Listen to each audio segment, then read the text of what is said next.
సదుపచార విధిష్వనుబోధితాం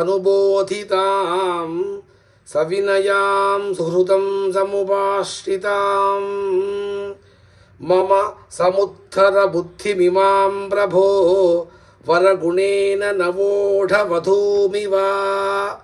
ప్రభు శంకర, పెద్దలకు ఉపచారాలు చేసే విధానముల యందు శిక్షణను పొందినది, వినయ సంపన్నత కలిగింది, మంచి మనస్సు గలది, దృఢముగా ఆశ్రయించినది అయిన నా బుద్ధిని వరుని సద్గుణములచే కొత్తగా పెళ్లి చేసుకున్న వధువుని వలె ఉద్ధరింపుము.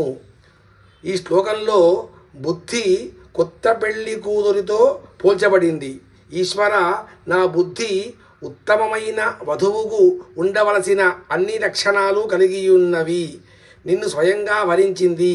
ఇక నీవా వర గుణుడవు, అంటే వరుణకి ఉండవలసిన అనంత కళ్యాణ గుణాలు కలవాడవు. నా బుద్ధికి నీకు అన్ని విధాలా ఈ సంబంధం చక్కగా కుదిరింది. కాబట్టి వెంటనే నా బుద్ధి అనే కన్యను చేపట్టుము. నమః పార్వతి.